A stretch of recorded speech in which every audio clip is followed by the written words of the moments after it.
What's going on, everybody? This is Raw Dawg Sports. I am Mike. That is Evo. Anybody who wants to be a can't hack it panty waist who wears a mama's bra, raise your hand. We got a great show, guys. We have got a lot of shit to talk about.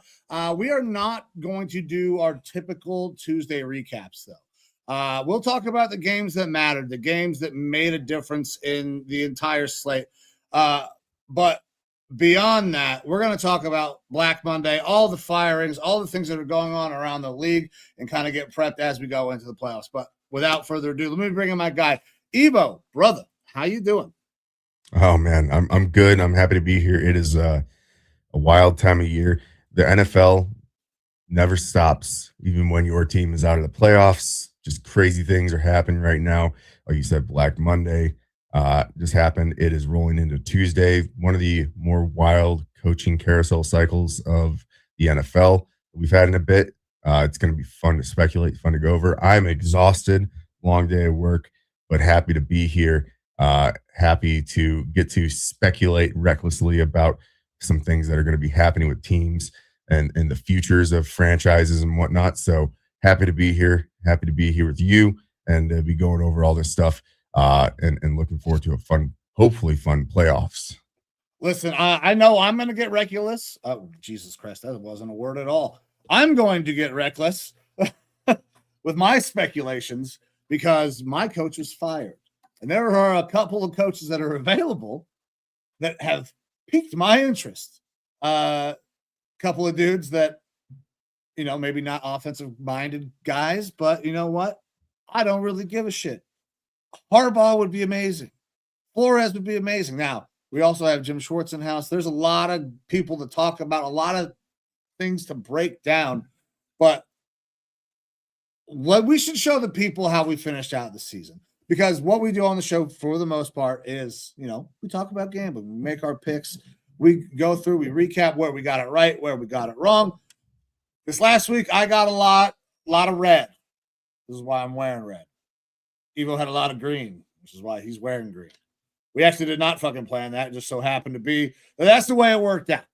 Yeah. Not as much green as I would like.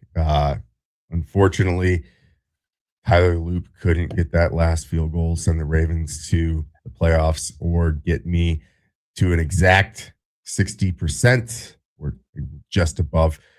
So I end the season 11-5 at a 59.9%. You go 7-9 and a 54% flat for you.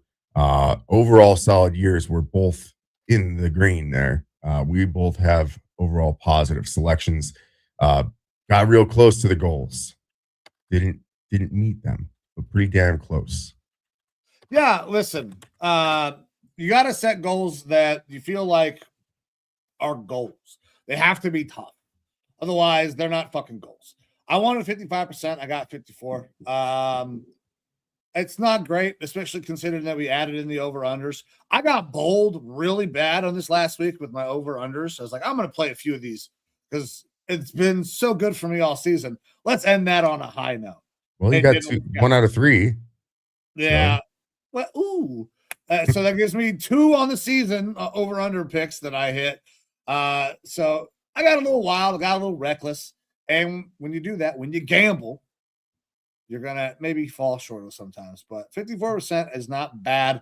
I mean, all in all, I'll take a positive record. Yeah. Yeah. I'm happy with the 59%. Of course, I like even round numbers, and to get to 60% would have been pretty damn cool. And would have made next year even more challenging. we'll obviously look into how we're going to go about our picks and everything next season. But I feel like that 60% is still kind of that, North Star to kind of shoot for that or above. If I could find a way to make this easier and go for a 69%, I would absolutely do it. I'm not Will Reichard or anything here. I can't have 69 out of 69 extra points made in my career. But I'll try. I'll try next year. We're gonna have to do something fun for that. You do love you some Will Reichard. We have to do something next year for 69. I'm gonna try to go do maybe some of that after we get done with the show with producer Amber backstage, but we'll see what happens. Hey, favorite number, favorite position. But overall, pretty good gambling. And it's kind of sad that the regular season and the gambling is coming to an end, but that doesn't mean that the show is coming to an end. Doesn't mean that we're not going to have a postseason edition of this where we're making picks for every single playoff game. So if you don't feel like putting down your pocketbook and you don't want to stop gambling yet, we're still going to be here to give you the support that you need. It's a wild, first week in the playoffs as far as spreads and stuff like that. Some of the largest spreads that we've seen in playoffs. But we're not here to talk about that today. We are going to be leaving that for our second show this week, a little bit closer to the games when we actually go over all of our pick selections for this wild card round week. That being said, we are going to be going over some stuff that's going on in the league right now. But before we do that, we still have to go over some players that are off the hook this week. Hell yeah, we got our off the hook players of the week. And I got to tell you, this one for me might have been one of the easiest ones ever. Well, let's get into it. Off the hook players of the week. Off the hook. Off the hook. Woo! Off the hook, baby. My guy is my guy. I love him to death. Myles Garrett, off the hook player of the week. You go out, you set the record for sacks in a season. And here's the thing. That game could have very easily, game script wise, gone in a whole other direction. Defense played their minds out. It was insane what they were able to do on the day to Joe Burrow. Joe Burrow has a really tough time against that Browns defense, especially when Jim Schwartz is coaching that defense. 2 pick sixes. Keep them in the game, allowing Myles multiple opportunities to go out there and continue to pass rush because the Bengals were trying to win. They wanted to win a game at the end of the season as well. So Myles keeps at it, finally fucking gets it done, and does it in a fashion unlike anybody has ever done it before. His get off, as measured by StatCast, was the fastest ever. And it wasn't even fucking close. Like 0.23, I think, is what his get off was. And his typical average on the season is 0.7, which is the league best. So he's already the best at it. And then had the all-time greatest jump to go and get the record. He earned it. He deserves it. I'm glad he's got it. Off the hook player of the week, Myles Garrett. Yeah, I think I saw something about it was number of, was it snaps in a season or was it pass rush attempts, I believe is what something like that he was like 200 ahead of Strahan with the record before him, kind of one of the fastest to go out there and get the record and break that record. Fantastic, obviously, accomplishment for him, for the team. It's something that my guy Jared Allen was so close to that I truly believe that he got, but doesn't stick in the record books. I think that would be tied right now, technically. They're 23 apiece. And I remember how excited I was for that in that season and how proud I was of that accomplishment for Jared Allen. So I get where you're coming from completely, being in those shoes. I understand why you are completely glazed over underneath the camera where you can't see. Because of how much of a fan you are of Myles Garrett and that accomplishment. It's pretty awesome that you guys got to get that this year. Yeah, listen, when you have a shit season like this, but you can find some sort of positive to come out of it, That works pretty good.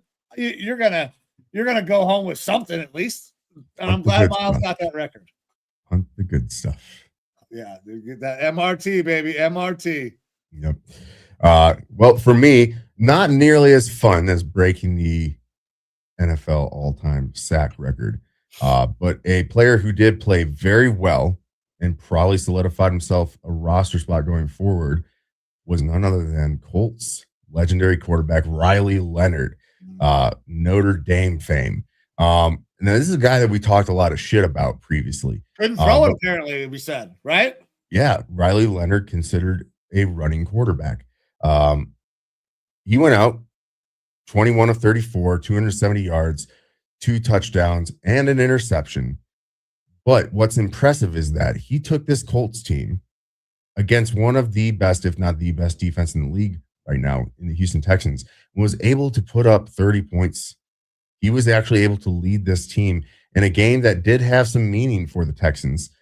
He brought his Colts team to within reach of beating them.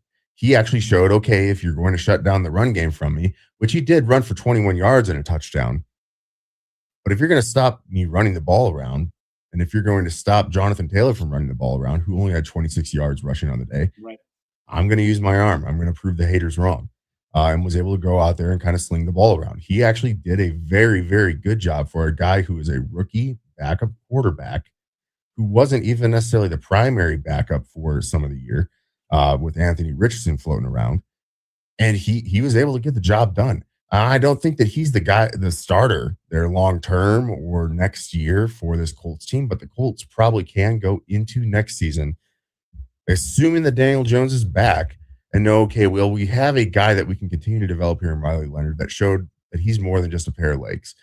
He had himself a hell of a week in a game that was relatively meaningless for this Colts team, and made it happen. That's off the hook for him on a personal level. But good for the Colts overall, and a little bit of a bright spot for them going into the future. That at worst, you found yourself a backup quarterback that has some upside. Yeah, and I mean, you brought it up. He kept this team like competitive the entire game. I took the Texans minus double digits, thinking that there was no shot that Riley Leonard was going to be able to hang with him. I mean, and they turned the ball over 3 times in this game, and they still only lose by 8 points. Just the resolve. And then Alex Pierce just being the fucking go ball specialist, dude, is like, that dude takes the top off of any defense, and it doesn't make any sense because he's white as snow. What didn't make sense was him getting ejected.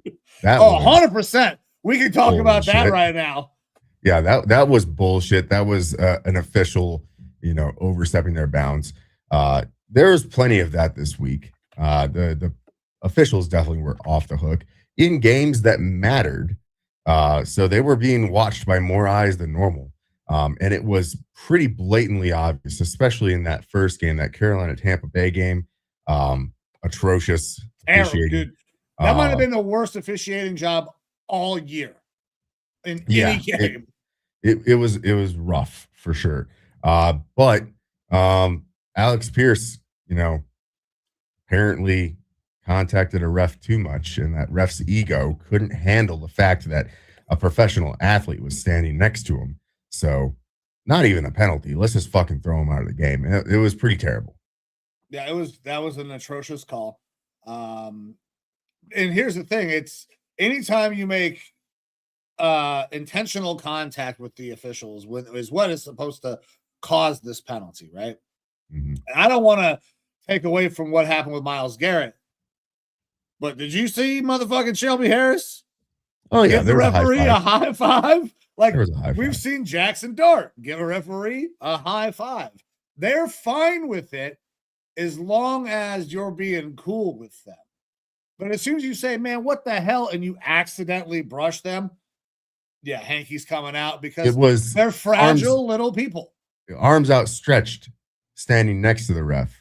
And then the ref kind of is in his pit area walking and essentially walks into him and decides to throw him out. Pretty shitty job there by the ref.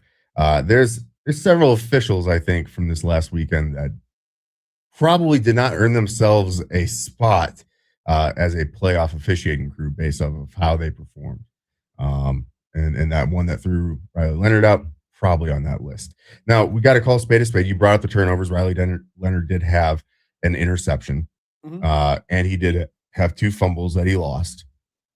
You know, that's not a good thing, but for him to come out there, perform, and keep his team as close as they did, the score was 38-30.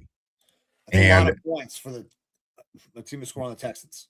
But that looks like it's more than a touchdown win, but it took a last-second field goal for the Texans to get ahead, and then a thick 6 that resulted in an extra 6 points at the end as well on one of the fun plays where you try to lateral it around and all that stuff. A thick 6 occurred on that play that had an extra 6 points on there. So this game was actually extremely close down to the end. So, you know, congrats to Riley Leonard for leading his football team and keeping it as close as he did. Yeah, very good game there, man. And what a cool touchdown. I don't know if you got to see it, but like he had an opportunity for a touchdown earlier in the game. Yeah. Didn't get it, and then fucking finds a way to get in the end zone there at the end. So really cool moment. But my man, with that, we can kind of get into a little bit of the show. We can talk about the games that mattered, and we'll start talking about some of the coaching carousel because there's a lot of stuff that has happened. So we can probably start right in that first Saturday game because that is really where the coaching carousel started. Buccaneers get a win, miss the playoffs. They win this game 16-14 in a game that really mattered, but ended up being completely inconsequential because the Buccaneers did not hold their own fate. Buccaneers also, I believe, if I'm not mistaken, fired their head coach, right? Raheem Morris fired? No. Raheem Morris is the head coach for the Falcons. I'm dumb. I don't know why. It's okay. He used to be the Bucs head coach. Man, but Todd Bowles' ass is still on the line. Very close. Okay. Yeah. Man, so, I had those mixed the fuck up. Yeah. You're living in the past a little bit. Raheem Morris was the head coach there with Josh Freeman, and things did not go well. But look, in this game, it was kind of a shit show from both sides. Neither side really looked that great. The Bucs got out to a relatively early lead, but it did feel very official heavy as far as assisting the Bucs. Multiple calls that went against the Panthers. The explanations for them, a Tetero McMillan OPI called on a huge gain late in the game, and they were like, there was contact after a yard. That's on him. And it was like that. This was normal hand fighting off the line of scrimmage. You should call this every game. They said if it's within 1 yard in the presser afterwards. It's 5. Did they change the fucking rule? Unless I'm unaware, it is 5 yards. That the defensive back is definitely able to contact them. If the offensive player is not able to contact them until, only through 1 yard, I'm unaware of that.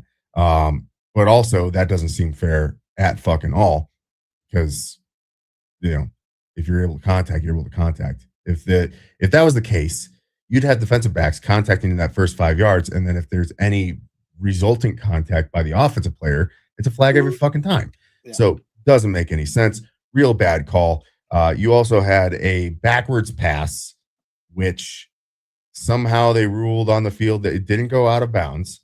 Rico Dowdle picked up the ball and they blew the whistle. And then after the play, they said the ball went out of bounds on a backwards pass and they lost Carolina like 7 yards, which was obviously a bad call on the field. And then in the post-game presser, the refs said that, well, he gave himself up and that's why we blew it. No, you fucking didn't. No, you guys, it was a fucking forward pass. Said it was, you thought it was a forward pass.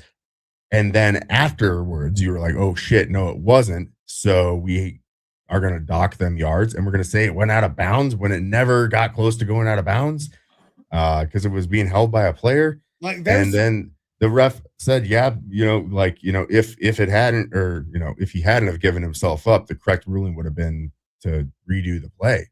That's the right answer. Regardless, the inadvertent whistle. There is a fucking procedure in place for that. You blew the whistle when you should not have blown the whistle. Inadvertent whistle. No matter what, you have fucked somebody because you screwed up your job. It would have been bad enough if they had just lost the play, but they lost 7 yards on the play when they could barely get a fucking first down as it was. So you put them so far behind the sticks. You just really fucked the Panthers there. And then the rules official that was on for that game, just agreeing with everything the refs did. It's like, that guy shouldn't have a fucking job either. It was an embarrassment for the NFL and a big time embarrassment for the Referees Association, who are currently trying to get a new CBA through.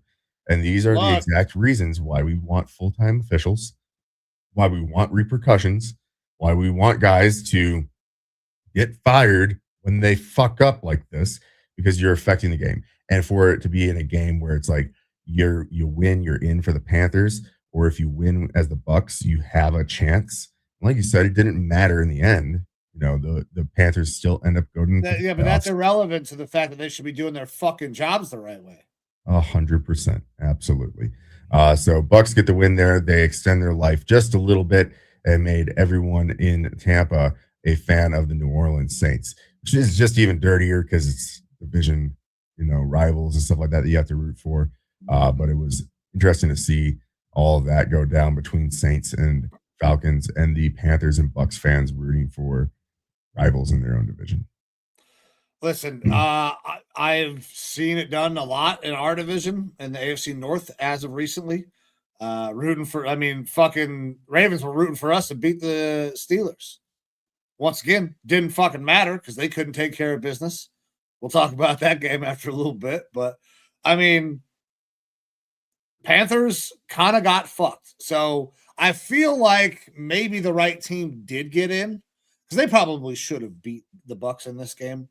So many things went against them that felt like were huge momentum shifting things in the game. That Ted McMillan penalty, you take 30 yards off, 30-yard gain off the field and back them up 15 more. That's a 45-yard swing. They were ruined an entire fucking drive. There's points they were on within the board. Field goal position. Yeah.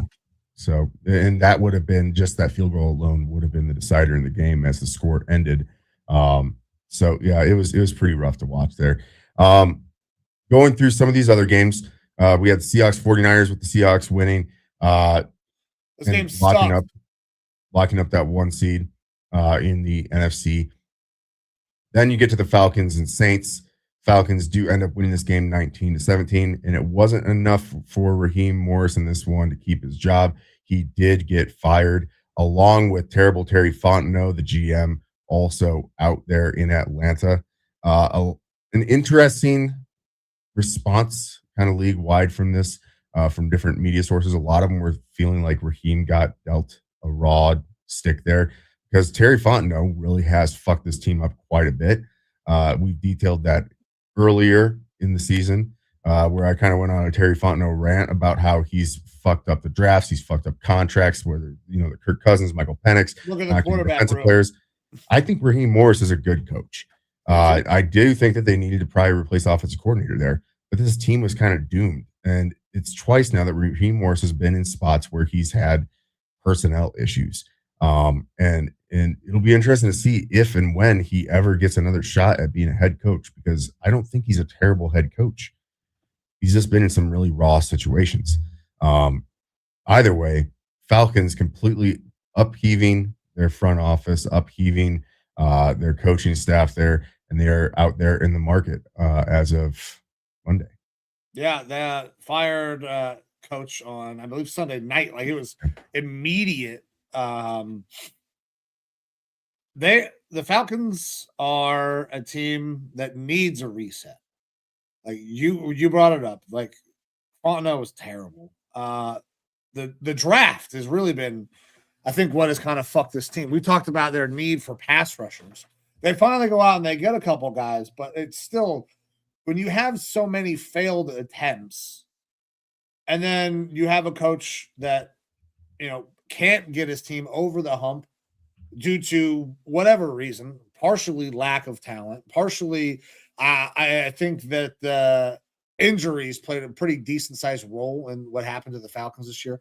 Drake London missed a lot of time. Obviously, their starting quarterback and Michael Penix goes down. You get Kirk Cousins coming in. So they had a lot of things that worked against them. But that's going to be one of the more attractive jobs, depending on who they hire as the GM. Those will probably, you'd hope they do that in lockstep. One goes with the other. It's not GM, and there's a lot of different ways that they go about hiring, whether it's coach first or GM first, or if they're tied at the fucking hip and they come together. That team is very talented, especially on the offensive side of the ball. They just got to find a quarterback who can stay healthy and hopefully a GM that can hit on a couple of draft prospects on the defensive side of the ball. Yeah, other big news there with the Falcons, Kirk Cousins, who seemed like he was tied to this team financially, where it was going to hurt for them to cut him or made it basically impossible to trade him. They agreed to a restructure on his contract today, one that probably benefits both Cousins financially some, but also benefits the Falcons to an extent. Basically, they've modified the final 2 years of his contract. They've spread out some of this guaranteed money, which makes it a lot easier. I believe it's by the third day of the league year, on March 13th or something like that, it basically allows them to cut him and spread out any sort of cap hits and stuff that would be received. It would also make it easier for them to trade him prior to that if they wanted to. But it does kind of seem like they're drawing a line in the sand saying, like, Kirk Cousins probably not going to be with the squad this coming season. It doesn't rule it out completely, but it does provide a path forward where they're actually able to kind of spread out some of that money hit that would have been very detrimental to them and move on from him. The problem is you do have a guy at quarterback in Michael Penix who has 2 bum legs. So you need someone that can come in there and play quarterback right off the rip. You kind of figured that would be Cousins. You would just be paying him a lot to be just a holdover guy again. But this is part of the reason why terrible Terry Fontenot doesn't have a job anymore. Pretty bad contracts, pretty bad drafting. It seemed like a rudderless ship with some of the decisions that he made. Yeah, I'm sure Falcons fans were thrilled. They will have a chance to reset and come back next year. At some point, I think over the next week, maybe we need to take a look at what we projected our season totals and everybody's win totals for, see where we got it right, where we got it wrong. Or we could always wait until before the Super Bowl for that as well. But. Yeah, look, there's going to be a lot of wrong in there. Like, you're predicting 32. Oh, yeah. Fucking franchises. Listen, records. Those are the clips that people love the most. When we get shit wrong, man, people love those fucking clips. Absolutely. Next up, we had your Browns and the Bengals. Not a lot to write home about in this game, other than the fact that you guys did go out there. You got yourself a win at the end of the year. You had to go out a little bit on a high note.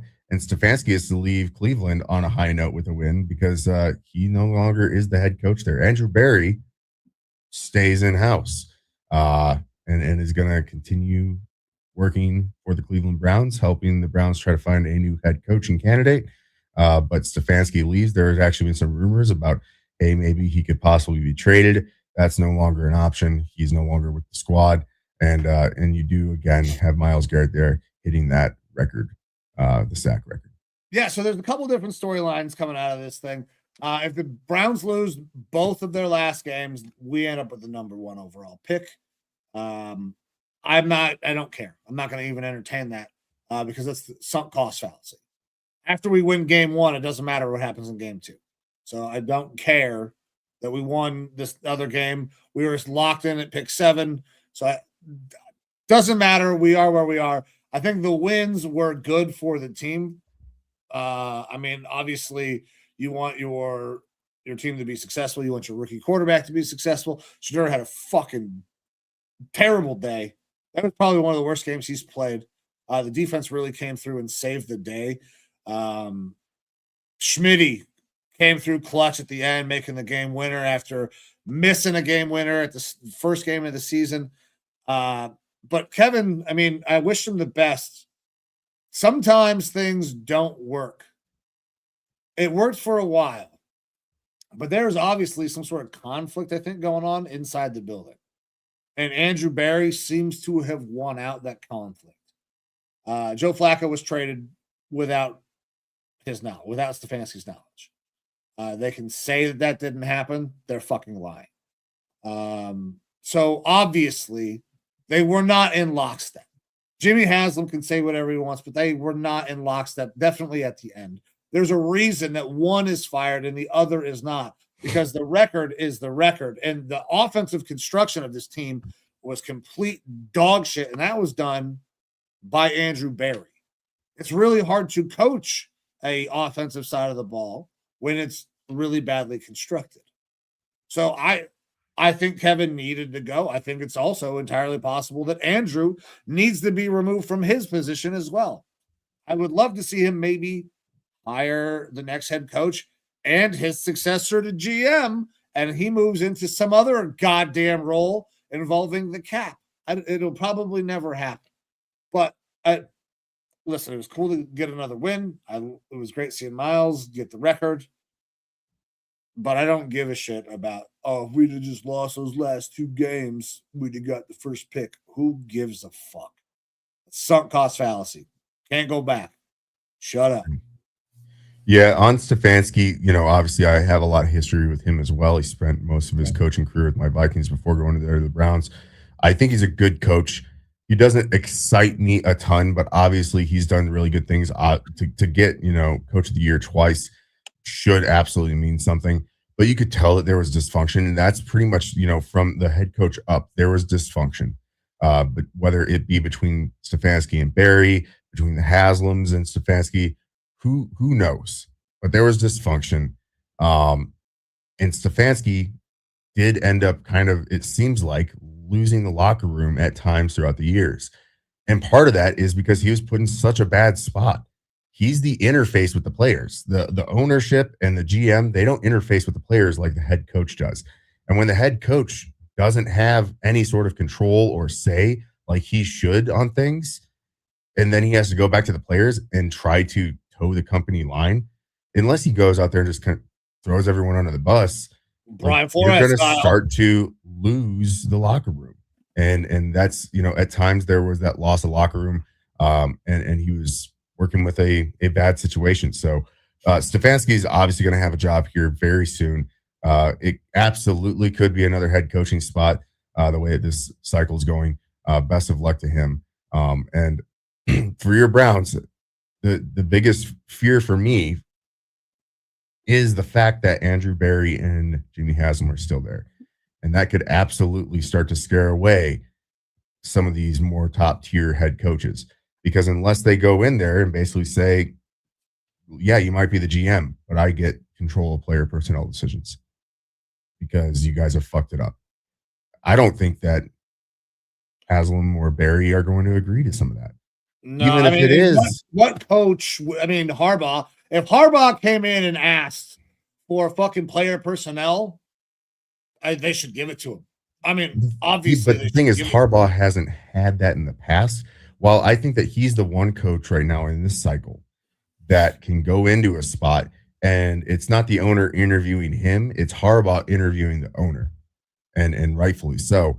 I also don't think that he's had that sort of control over the team. So to all of a sudden, because of Berry being there, I feel like Harbaugh would have to say, yes, I have final say on all these things.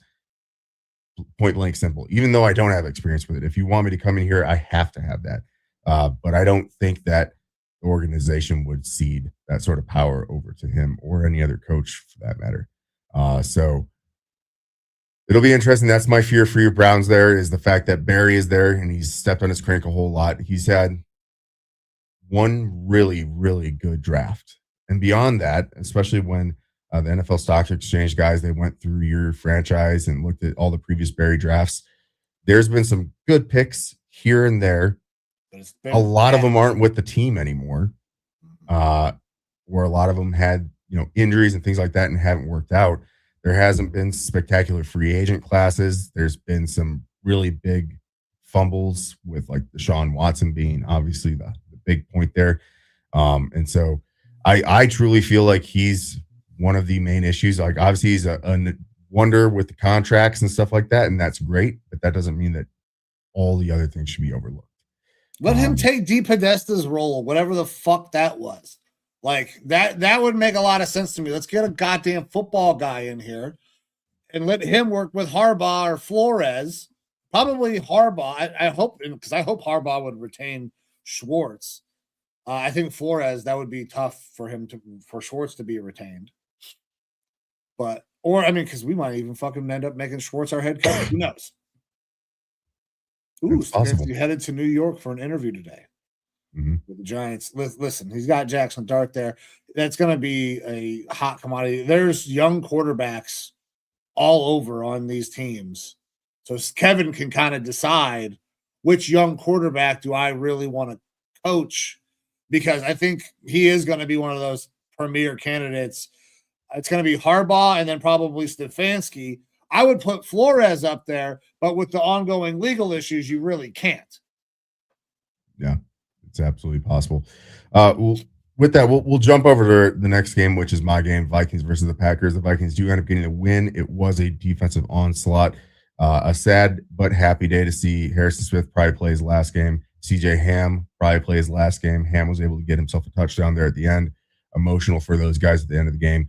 JJ McCarthy is kind of the bigger storyline in this, though. Goes out there with the broken hand. We knew about the hairline fracture. He kind of admitted in the post-game presser it's multiple hairline fractures that he had in that hand.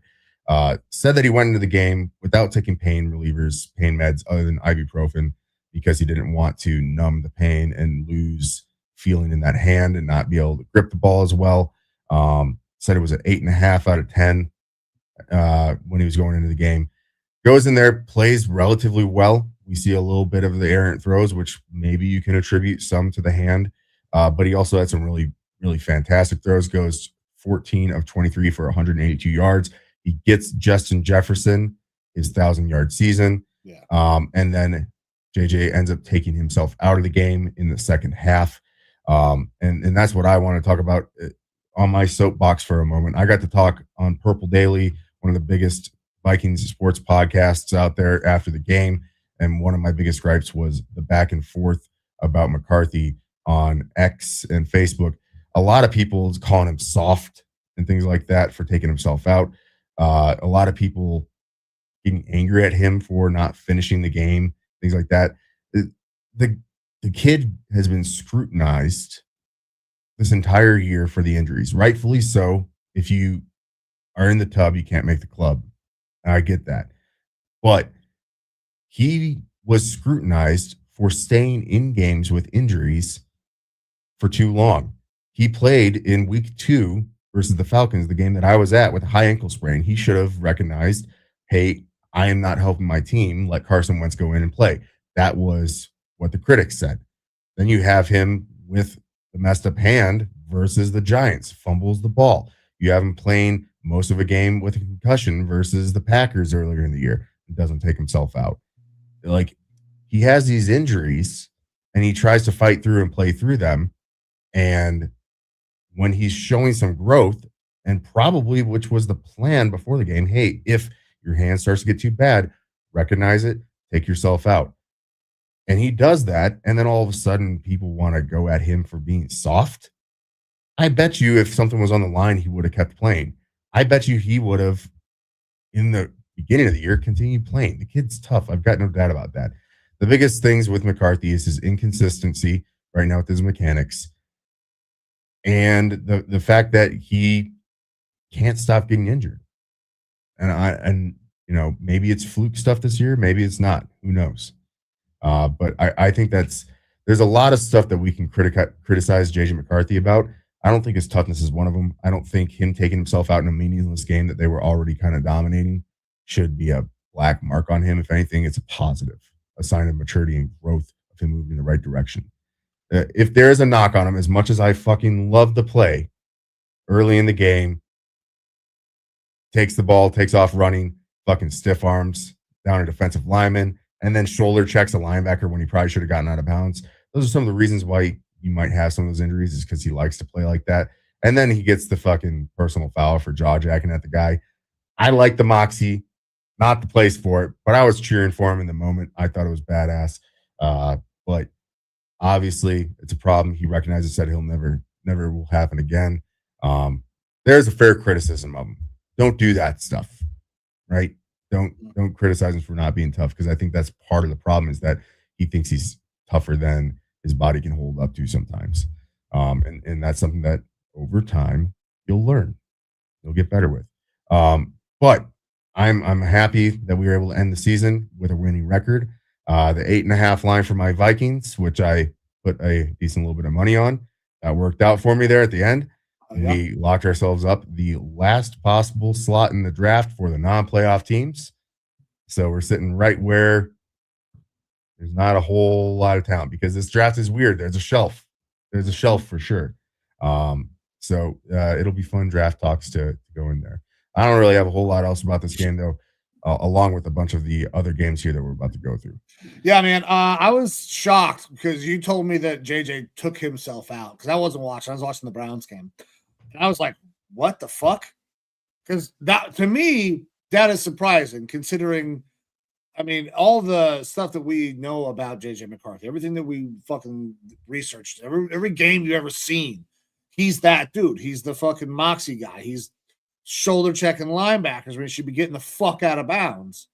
To hear that he took himself out was surprising to me. So when I had an opportunity to go back and see the appearance on Purple Daily, I was kind of also shocked. So I was like, wait a minute, people were complaining that he was, and so still, he was on soft, a Mr. Glass, and I thought he was a hockey player. I thought he was supposed to be tough, but you look back at ask Baker Mayfield how that shit works out for you. And it's happened to him now two times where he tried to play through injury and it did him no fucking good. Yeah, and look, I have my thoughts on some of the reasons why these injuries and stuff are happening.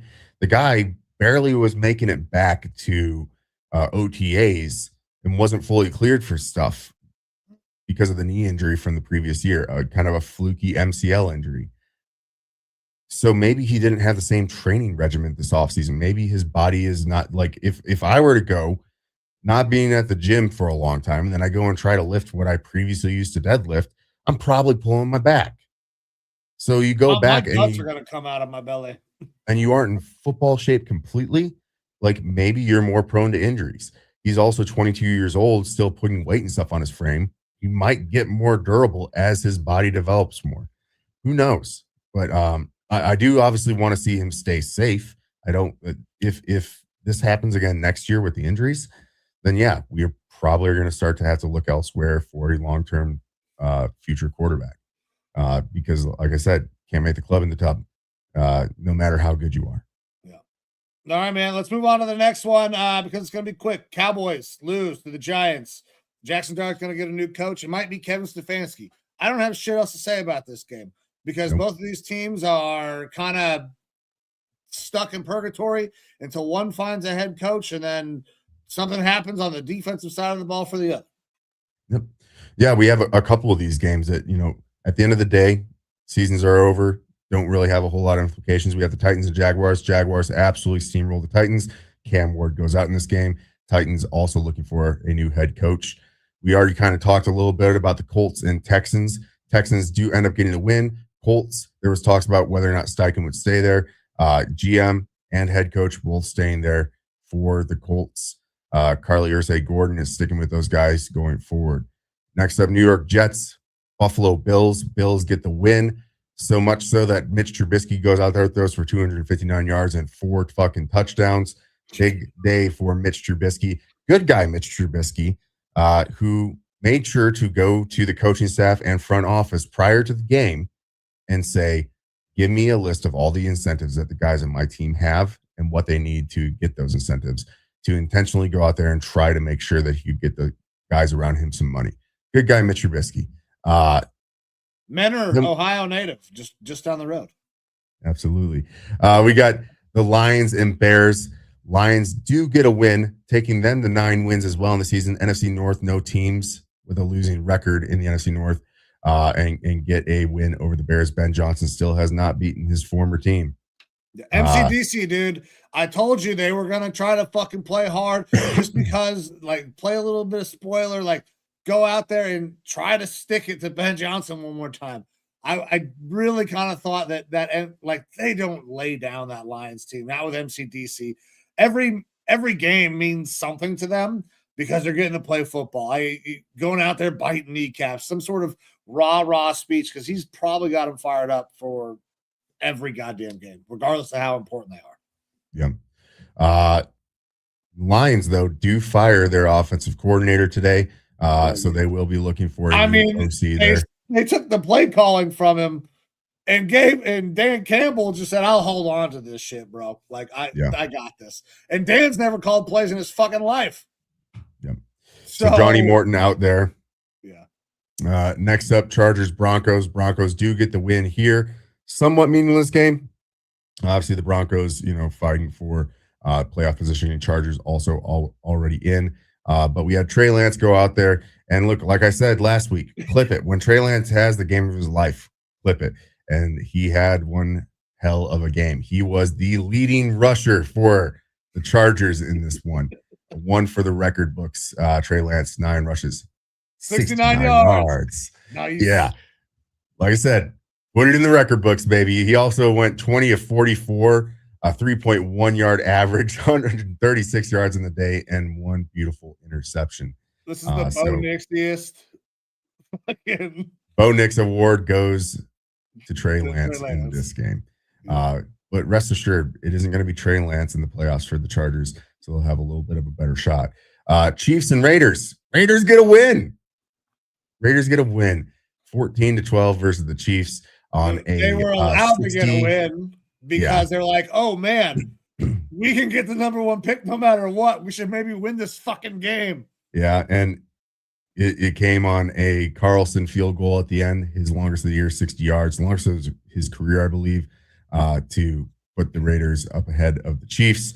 Raiders get the win. Subsequently, fire Pete Carroll, which was generally expected. And we'll have more thoughts about that head coaching search in a little bit. Cardinals, Rams. Rams get the win versus the Cardinals. It was a closer game until that fourth quarter where the Rams really started to pull ahead. A 14-0 fourth quarter. Rams get the win there over the Cardinals. Cardinals also moving on from their head coach, Jonathan Gannon. Yeah, that was kind of a foregone conclusion as well, especially the way they ended the season with 13 straight losses. Like, it was bad. Rams flying high. Good for them. Good win. The Cardinals have to determine fairly quickly if Kyler's going to be their quarterback going into next year, because the head coach that you want to hire is going to want to fucking know what the plan is at quarterback. Like, they can start interviewing guys like now. Teams that are not in the playoffs, they can start interviewing now. So that's a Harbaugh. There's a ton of dudes, but he's going to want to know what the plan is at quarterback. Is Kyler the guy or not?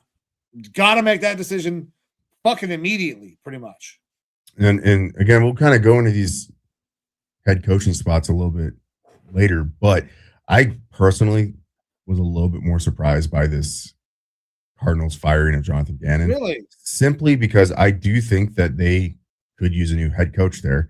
I've not been the biggest supporter of Gannon in Arizona, but based off of their draft position this year, based off the pieces on their team, based off the instability with Kyler, I think that they are the least enviable spot to go to right now of all the head coaching spots. Because you go there and you already know that, okay, we've got some pieces on offense, but no quarterback, and probably don't have a chance to get one if we're the Cardinals in the draft. And this isn't a great market to go out there and get a free agent quarterback. So you almost are kind of like, we might just need to stick with Kyler at least for a year to have someone playing quarterback along with Jacoby Brissett. I think it might be the least enviable spot, and you could have stuck with Gannon, had some continuity, and moved on from him next year if things continue to go bad, which I expect them to go kind of downhill there for the Cardinals. Yeah, I mean, and they're right on the outside at the number 3 pick. So your top 2 quarterbacks are going to be gone. they are probably going to be in a position where they're going to look to trade down if they can't get a quarterback because they have so many holes. So I guess that you bring up a good point, but that means that you're probably not getting one of those high quality coaching candidates, and you're going to end up with another Gannon situation where you're resetting in another couple of years. Yeah. That's the thing, is that I think it makes it one of the less enviable spots. And so your quality of coach that you bring in might also degrade with that. Next up, Patriots and Dolphins. Patriots absolutely slapped the Dolphins around, win 38-10. Mike McDaniel's still the head coach there with the Dolphins. Turns out last week I made a little bit of a flub when I said, Dan Marino or something like that, being an in-house consultant, but it was Troy Aikman. Well, it turns out, man, I fucked up Raheem Morris real bad today. It happens. Trust me. I found out today, Dan Marino is an internal consultant for the team still. They just apparently, to Troy Aikman's chagrin, announced that he was going to be consulting with them. It's not an uncommon thing for some of these more tenured, and legendary quarterbacks and members of football teams to consult for other teams when they're looking for head coaches, GMs, and the like. They normally just don't announce it. They hadn't announced the Dan Marino stuff, but you piss off Dan a little bit by announcing it and being like, hey, I'm fucking the most famous quarterback for this team ever. And you're going to talk about Troy Aikman. Also, you have Mike McDaniels kind of go out there and stepping on his crank saying that he's going to be a part of the coaching hire when they aren't even fucking completely sure that he's going to be there going forward. He actually isn't that much of a part of the coaching hire. He's going to be used as a resource, as an asset to get his thoughts. But obviously, if you're bringing in a GM, the GM is going to have some say over the head coach. And if Mike McDaniels is in the room, the GM says, well, I don't know if Mike's our head coach going forward. Mike's probably going to say, well, fuck that guy. I don't want him as a GM. We're not hiring this motherfucker. Yeah, conflict of interest. So that's been walked back a little bit. The Dolphins kind of stepped in their crank there, just like they got kind of smashed in this game. Patriots looked really good and going into this postseason riding high. Philadelphia Eagles and Washington Commanders. Commanders get the win here over the Eagles. That was a nice little pick there for me. Eagles plus the points. Stupid game. Tanner McKee and Josh Johnson game. Not a lot to write home about this one other than Washington Commanders and Cliff Kingsbury have parted ways. Crazy. Cliff Kingsbury, who actually was someone that I thought could be a sleeper head coach possibility, or at a minimum, now has the opportunity to go and be an offensive coordinator somewhere else in the league. I think that he'll be kind of sought after with what happened with Jaden Daniels in his first year. A lot can be written off about Jaden Daniels because of the injuries this year. So I don't think it demeans Cliff Kingsbury's position as an offensive coordinator too much.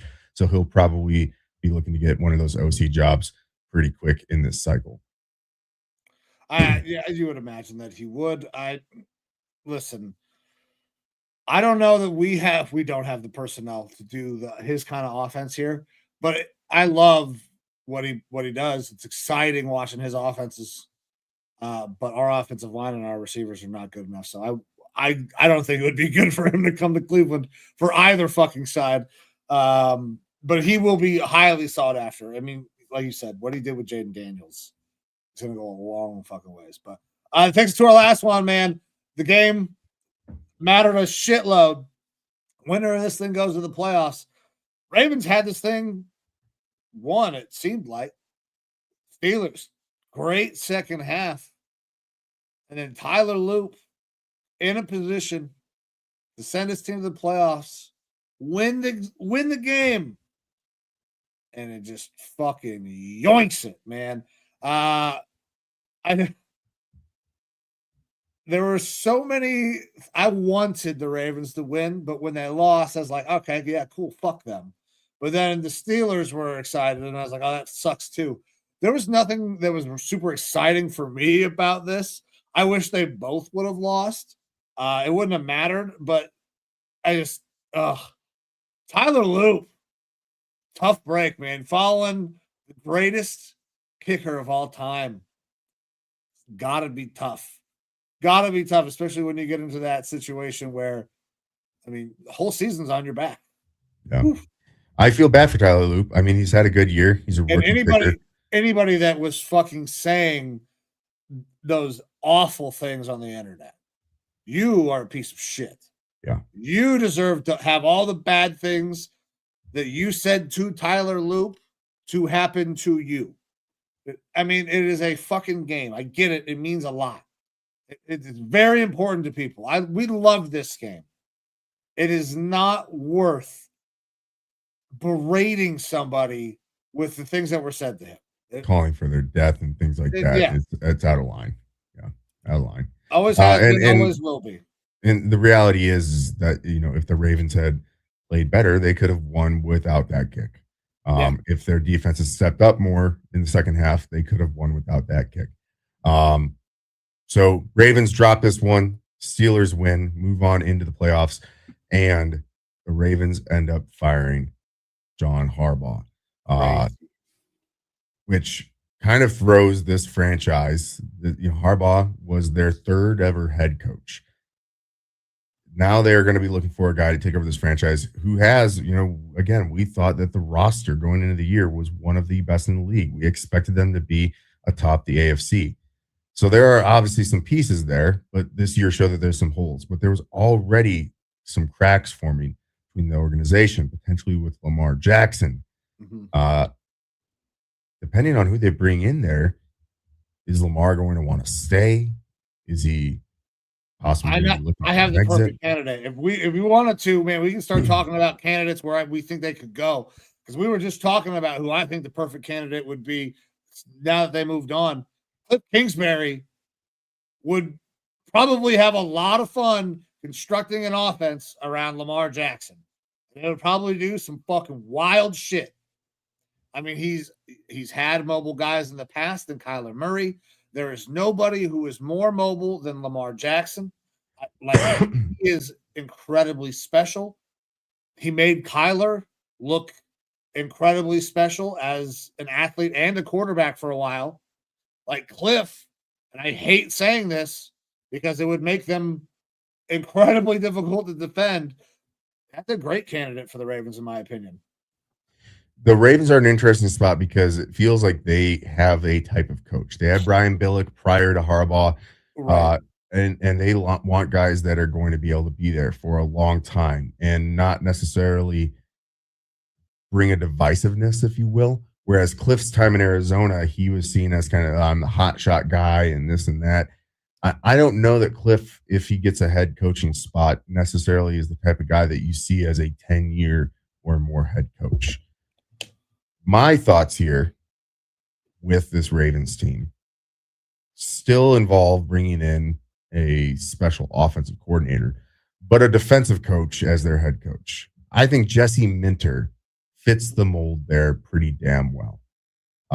Fantastic job with that Seahawks defense. Yeah. Or not Seahawks. Was it Seahawks? No, Minter's with the Chargers. So he has a Harbaugh connection.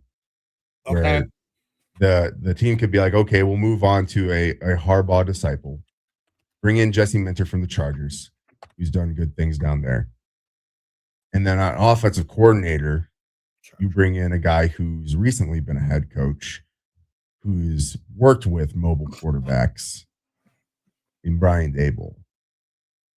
Daboll with Lamar Jackson, he likes to let his quarterbacks run a little bit.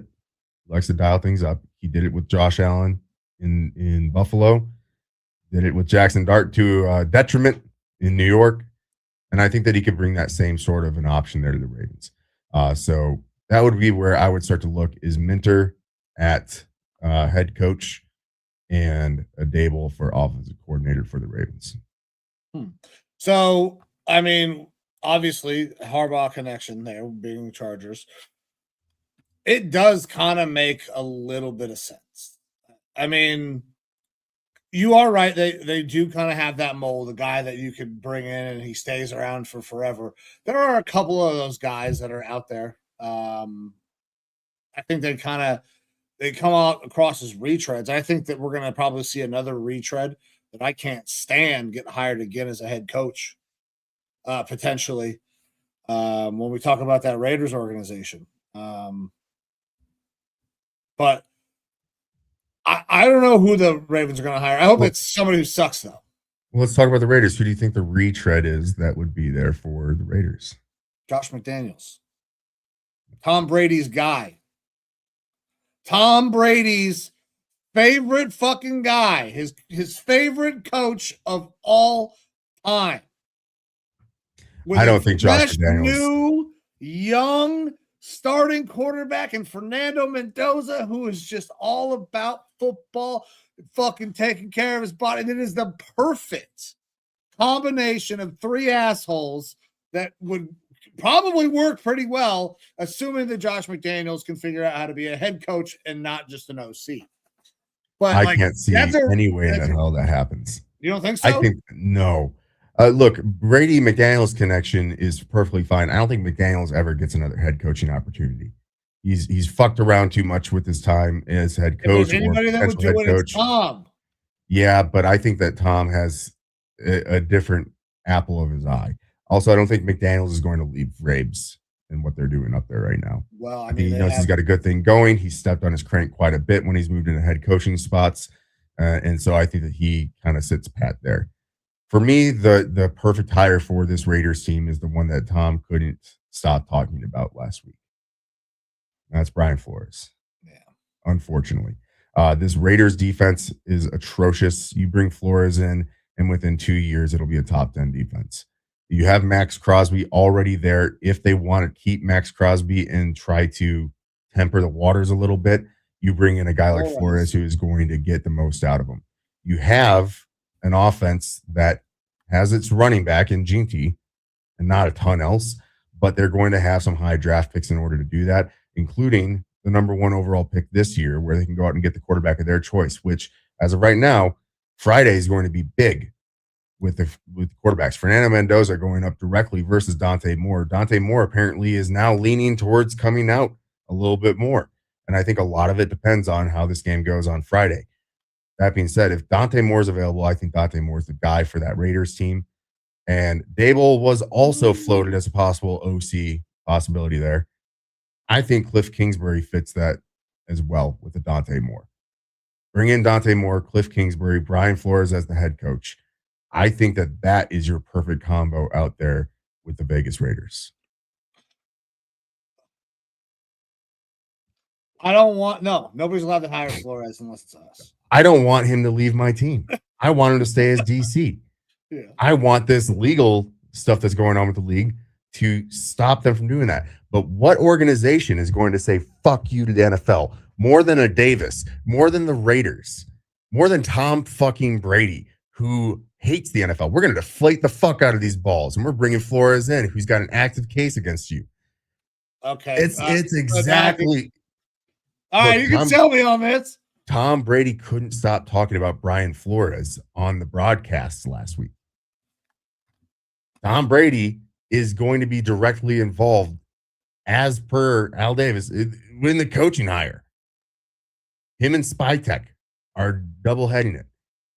I'm scared to lose Flores. I don't want to lose Brian Flores. But Brian Flores now doesn't have to say, hey, Tua Tagovailoa, I'm stuck with this guy. This is the quarterback that we're going to have, and he's a piece of shit. He gets to go in there with Tom Brady and Spytech and say, hey, let's see if this guy meshes. If not, we have the floor of Fernando Mendoza. We can take Fernando Mendoza, and I have my Kirk Cousins 2.0. I worked with that in Minnesota before. I'll handle the defense. I'll bring in an offensive coordinator that can make it work with Cliff Kingsbury. You could see a Jaden Daniels type of season from a Dante Moore if we bring him in with Cliff Kingsbury. I think that Kingsbury or Dable would make a lot of sense up there as an OC. And you can let Flores kind of just handle his defense and the OC handle their offense, because those two guys are former head coaches. Yeah. So they understand how to do it. I don't like it, but I think that is like the best possible fit for that team. Yeah. So I absolutely love Flores. But the more I think about it, I think it would probably not be in our best interest to hire him, because we would lose Schwartz if we did that. We had Derpy coming in here. So I mean, we were in the military, man. We worked together. Also, I'm not a White Sox fan at all. Yeah. Oh, he's Fuck he's the got White you Sox. here. Coming up here. That's a Vikings hat. He missed it. I'm not even a Twins fan. Sell the fucking team, fucking you cowards, and then maybe I'll become a Twins fan again. Yeah, there you go. There we go. So hey, Derpy, thanks for hopping in here, brother. Where the fuck were we at? I don't remember what we were talking about. The Raiders. The Raiders. The Raiders. I don't want anybody to hire. I don't know if we should hire Flores. That's what I was saying. I don't know if we should hire Flores because we'll lose Schwartz. Hiring Harbaugh, though, like Derpy also suggested in here, I think would be great because I think we could retain Schwartz, have Harbaugh, and then fucking hire some great young offensive mind. Good with that. Actually, you know what probably happens is Todd Monken probably comes over as our OC because that was the contentious point between the Ravens apparently and Harbaugh was that he would not get off of Todd Monken. And I did see something about the Browns already had put in a bid to interview Monken. I'd seen something about that for their head coaching spot, which he's got a little bit of history there with your team as well. No, just fucking hire Harbaugh and then bring Monken with you. Yeah. Another thing for the Raiders, I think that he's a perfect fit for this team is go out there and fucking throw a bag at George Pickens. That seems like a Raiders receiver. Yeah, it really does. they got about 50 million cap space to do that. You draft your quarterback, you draft offensive line heavy, you go out there and get a receiver along with 2 stud tight ends for a rookie. Just win, baby. Let Flores figure out the fucking defense because he makes magic out of fucking mold. Look, I'll sell it to Tom right now because I feel like I'm doing a pretty fucking good job. Some other head coaching spots here open. Like we just talked about your Cleveland Browns. Let's get into that. Listen, You obviously have said Harbaugh, Flores. Those are my top 2 candidates. Listen, Flores would be great, but if we got Flores, we would almost certainly lose Jim Schwartz. I think hiring Schwartz would be cool, but who is he going to bring in to be the DC? Because is he going to continue to call the defensive plays? I think I would rather bring in a guy like Harbaugh, who I know is a proven head coach, who used to coach special teams, and our special teams is fucking terrible. And then you can possibly keep Schwartz, who has coached up one of the best defenses in the league. And then you can go out and you can get creative. Find any offensive mind in a direction that you want to go. You can talk to Harbaugh and be like, hey, man, where do you want to go with this? Like, are we going to try to get back to running the ball? Are we going to air it out in a Todd Monken fucking offense like they started to do with Lamar? Like, there's a ton of different things that could happen there. I think it would be great to hire Harbaugh, especially because it would be like, finally, somebody from the division gives a fuck you to one of their teams instead of the Browns doing it to us. Because typically, it's somebody leaving the Browns and going within the division.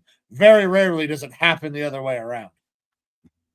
Yeah, and look, Derpy brought up here, I would get Cliff or Kubiak. Cliff's an option. Kubiak would have to be the head coach because he's already in that offensive coordinator position. I don't think he's going to do a lateral move at this point. I have a couple names to obviously throw out there for your Browns. The high point would be a Harbaugh. I don't know if Harbaugh would be willing to do that, but you bring in Harbaugh, you immediately are able to bring in Monken. You have your offense stuff figured out, and then you retain your current defensive coordinator. But if they're going to end up going completely out of house for things, I think a Jesse Minter would be a good defensive coaching hire. Shula as well from the Rams. I think would be a lot good. Would be Shula because he would bring over McVay's staff on the offensive side. Very well could. I think that Gannon could come in as a defensive coordinator if you needed a new defensive coordinator in there, because Gannon had done some decent things with that defense. He had done decent things with the Philly defense before getting that job in Arizona. But another name out there that's probably not talked about a lot, this would be the quickest ascension for a guy out of the group, but Grant Udinski, the offensive coordinator for the Jacksonville Jaguars. formerly of the Minnesota Vikings. He left the Vikings to go over and be the OC for Liam Cohen. He's done really good things there. He's considered one of the hot, young offensive minds in the NFL who's kind of advanced through the league.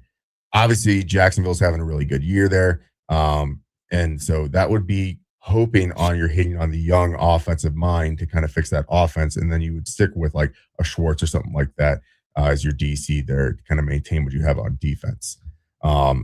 Just a name. Obviously, he can't go to another team as an offensive coordinator. I wouldn't expect him to want to.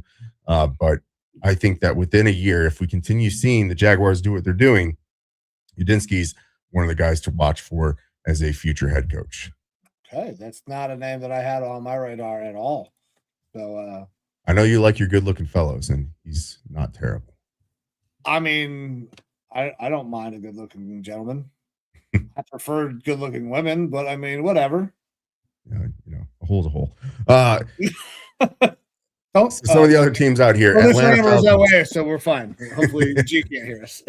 Yeah, Atlanta Falcons obviously moved on from Raheem Morris. I don't know what you do with this because, like, you have some upside in Penix, but you are concerned because they can't keep him on the field. Offensive head coach, man, it's got to be because that's where the majority of your talent on this team is at, right? Yeah, potentially. I mean, you got Bajan, you got Drake London. Kyle Pitts is about to be a free agent, but you could try to retain him. The cap freedom that you got a little bit more of from Kirk Cousins helps some if you want to move on. But I don't know. It really depends on who they end up bringing in there as a GM and whether or not people are going to have faith in that GM to be able to right the ship that Terry Fontenot has just been fucking up for years. So it's tough.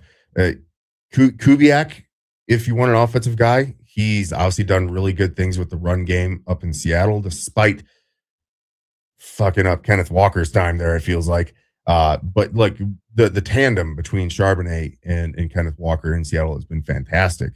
Yeah. If they somehow found a way to retain Tyler Algier there, you could see a really good tandem between Algier and Bijan Robinson, though I think Bijan really should be the highlight point. I'd be scared for Bijan because of what we saw with Kenneth Walker.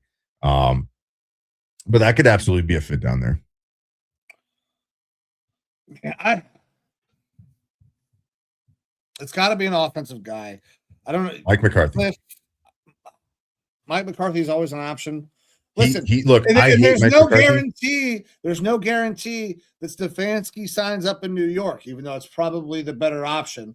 He could consider coming down to Atlanta as well. I think that New York is probably Harbaugh's top option right now. Where does Stefanski land? Because he is obviously one of the higher sought after guys as well. So Stefanski maybe is willing to not just jump into another head coaching spot. The scary one for me there with Stefanski would be if he went and took an offensive coordinator job with like the Detroit Lions. Go back in the NFC North, Motor City Dan Campbell. He can run a good run game there with them. That would be the scary one for me. But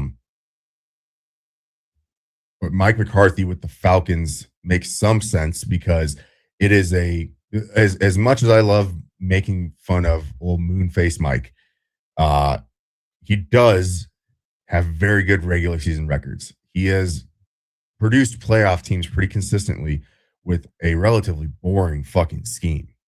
And he's done it for decades between the Packers and the Cowboys. So if they're wanting to get back into the win column in a very gettable NFC South, that could be an enviable spot for Mike McCarthy to come stabilize things there. Yeah, Mike McCarthy's name has been floated here in Cleveland, and I don't know if that's a good option at all. You'll probably get winning records. Yeah, I feel like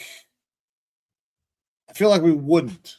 I hate the guy, but like I don't like him, but I can't argue against. But when you look at Mike McCarthy's career, you're right. He puts up offensive numbers. They have records, but like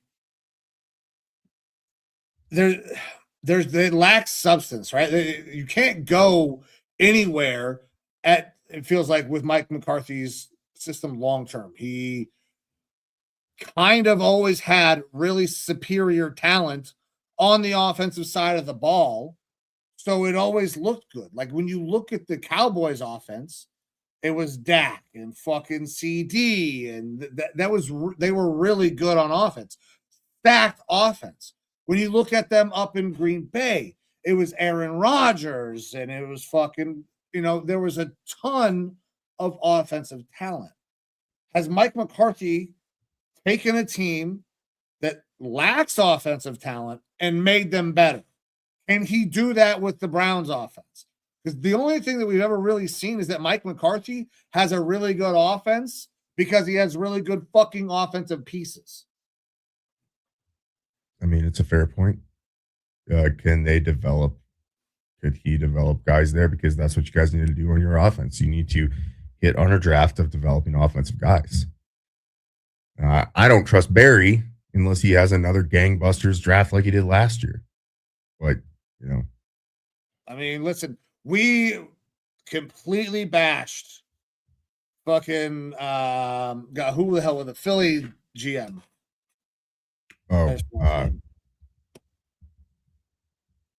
now you're gonna make me forget too. Yep, words. So, anyways, we bashed on that motherfucker for years, and then he turned it around and then started making a whole lot of really good moves. A lot of Howie fucking Roseman. great drafters. Thank you, Howie. Fucking Howie Roseman. We railed against Howie Roseman. And then he turned it around.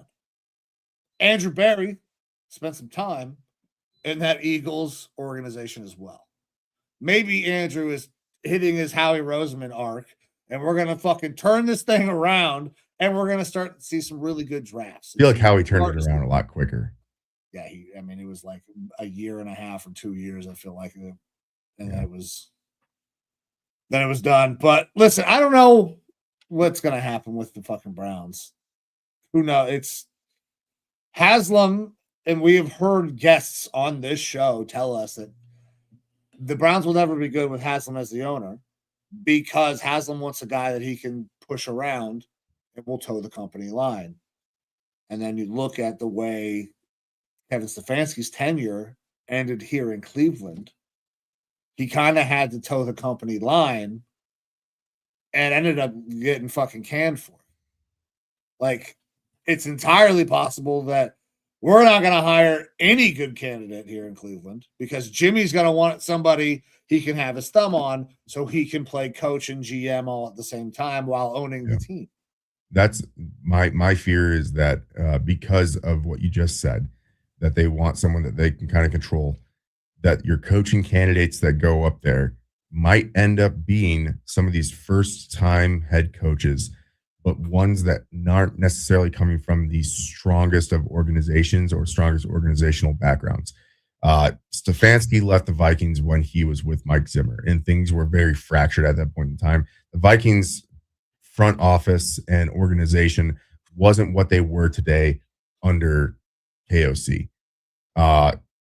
So you have a guy like a Udinsky, like I brought up, who's hit some gold really quick, and he's a hot name, but this could be, for all he knows, his one shot as a head coaching opportunity, and so he goes and jumps at it. Whereas a guy like Shula, coming from the Rams organization and is apparently like best friends, like went to college with McVay and played on teams together with McVay and stuff like that.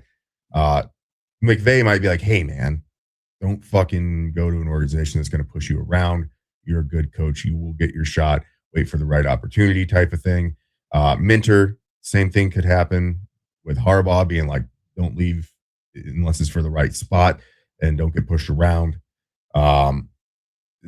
I feel like it could be another first-time head coach for you guys unless there are concessions that are made in that hire.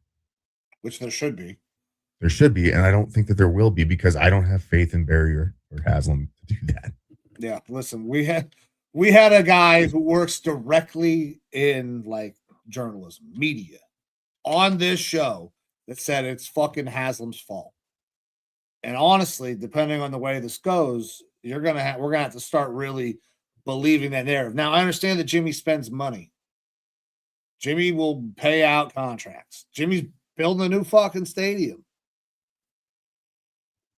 but is he trying to be a little too much like Jerry Jones? We still have Derpy in here. He brought up Jerry Jones earlier. No, fuck Jerry just fucked that team royally. I blame Jerry almost entirely for what has happened to that team because he's the one that runs everything. This one, though, you're really kind of starting to piss me off, Derpy. All right, man. I don't know why we got to do this. Yeah. No, I'm not confident the Browns will ever fucking win a Super Bowl. At any point in my life, they may never won one in the history of fucking Super Bowl, if we're being completely honest. So, no, I'm not. But thank you, Derpy. Thank you for bringing that up. Yeah. And look, Dallas's problem have been defensive related. Eberflus obviously got let go there.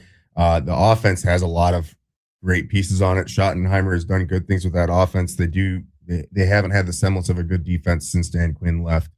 And then when you move on from guys like Michael Parsons, they really need to reload on that defense, which is probably where a lot of their draft assets, their 2 first-round picks, are going to go towards this year. I mean, the statistically worst-rated secondary in the NFL, I believe the worst-rated defense in the NFL, if not one of the worst, by the end of the year.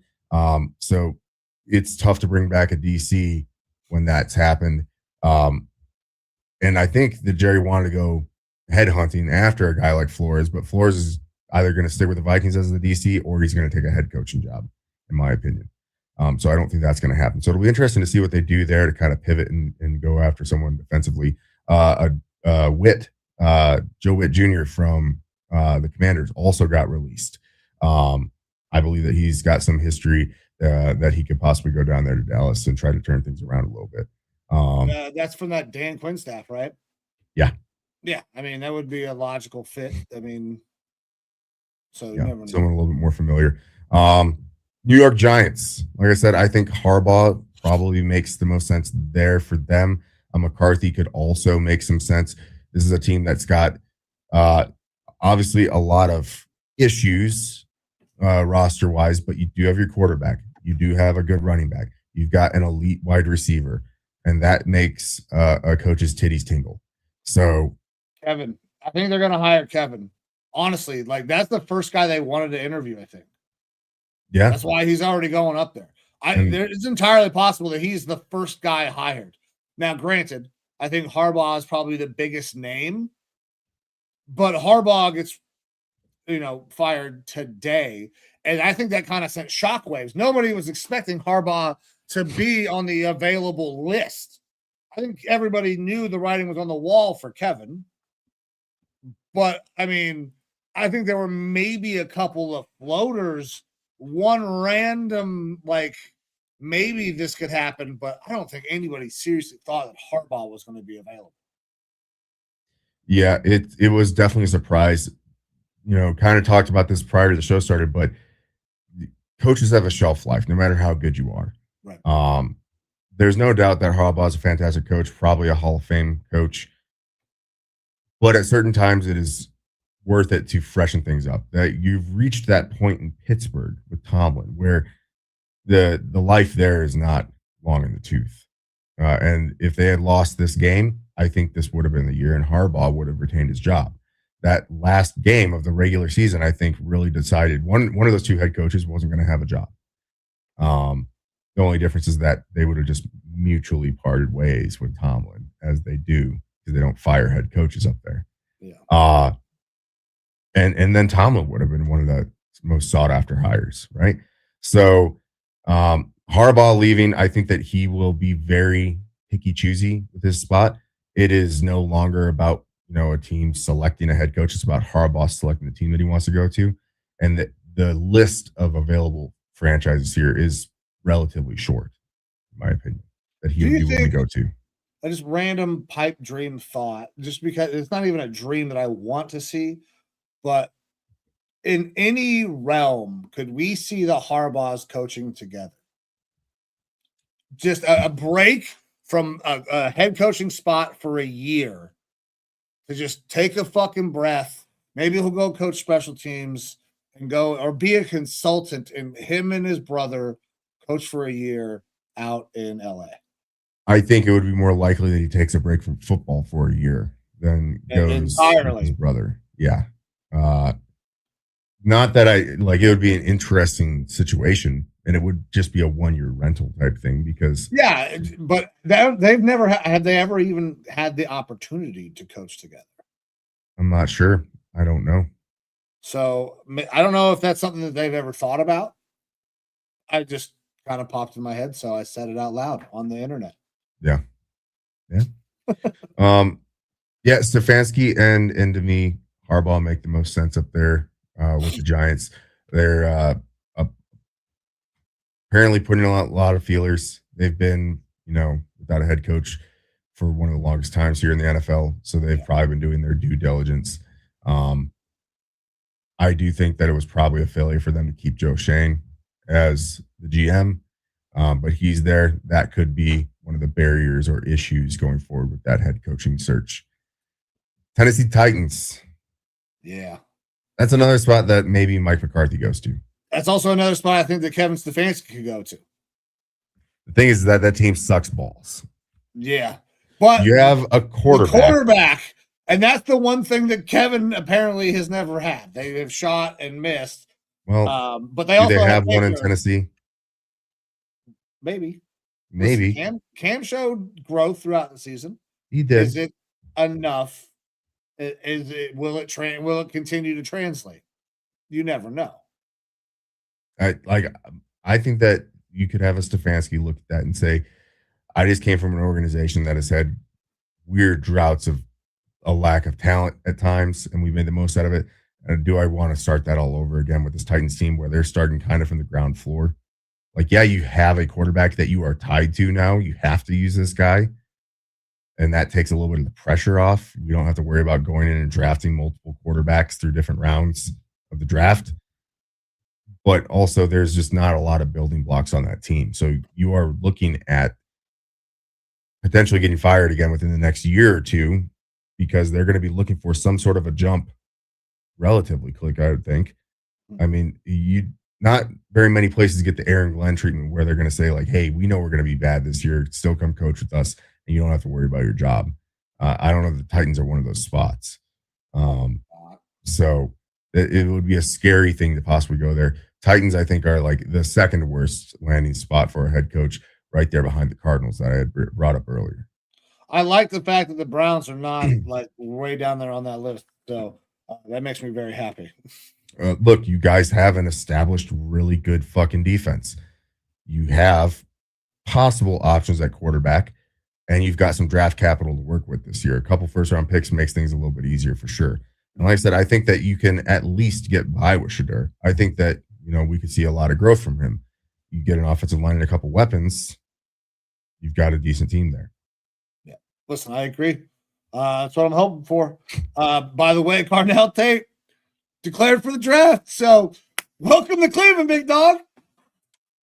We'll see. We'll see. Andrew Berry's drafting. Yeah. And so with that, my team is not without a head coach, but I got to interject. Of course, I want Brian Flores to fucking stay. For sure. If he doesn't, who you hiring? So we've got Durante Jones in-house. I would love to see Durante Jones be elevated, disciple of Flores, take what he's learned and put that into play. I think that he would be a good hire. If we want to go outside, Raheem Morris. Raheem Morris makes a lot of sense. He's been a good defensive coordinator in this league. He was with O'Connell, with the Rams previously. So he would make a lot of sense to come in and be that defensive coordinator. And hopefully guys like a Durante Jones wouldn't leave and they can start to kind of show him a little bit more of the floor as this is what we did here to be so successful with that. Moreover, on the offensive side of the ball, I don't see us moving on from Wes Phillips as our offensive coordinator, but I absolutely think that we should or move him into a different position.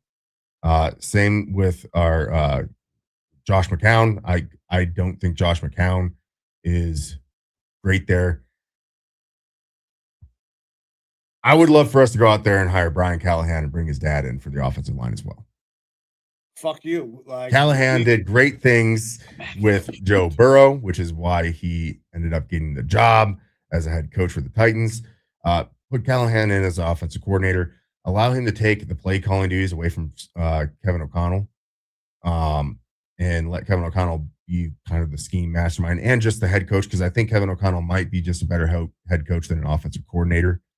Let him do that there. And our offensive line, let the Callahan family figure that out a little bit more, make them an even better unit. I think that would be a smart, prudent move. And of course, fire our assistant GM. I would like to move on from Kwesi as well, but fire the assistant GM, Ryan Grigson, as well. He can take over Atlanta for terrible Terry Fontenot. He fucked up the Colts franchise before. He could fuck up an Atlanta franchise. So you just want to keep fucking over the Atlanta fans for look, whatever gets Grigson out of my fucking house. Yeah. I feel that. Oh, my man. Do we got anything else to talk about? We're going at an hour and a half here. We just kind of been shooting the shit. Derpy, my dude, thank you for hopping in here, by the way. It was awesome to have some interactions. By the way, I wasn't actually mad. But my man, do you got anything else? No. I'm just still waiting to see if we possibly have more blocks to fall here as far as the coaches. It's interesting too with this one because a lot of the guys being talked about as potential head coach candidates, a lot of times those come out of teams that are still in the playoffs where the coaches can't fully interview or can't hire on with a team until things are done. You do have Shula, you've got Minter, you've got Kubiak, but they are some of the more quiet names that are being talked about. The guys that are being talked about more are the ones that are currently not in the playoffs. So that makes this a little bit of a more interesting and different head coaching carousel. So it'll be fun to watch, see what happens. And obviously, if more heads roll, we'll be here to talk about that in our upcoming shows. Oh, yeah. My man, I appreciate you. Everybody tuned in. We appreciate you guys as well. Time is the most valuable thing that you have. So anytime that you give some of it to us, we are forever grateful. I'm going to give my man Evo one last word. Then we're going to get the fuck out of here until Saturday. We're going to do an early Saturday show to get you the bets for your super wild card weekend before those games happen.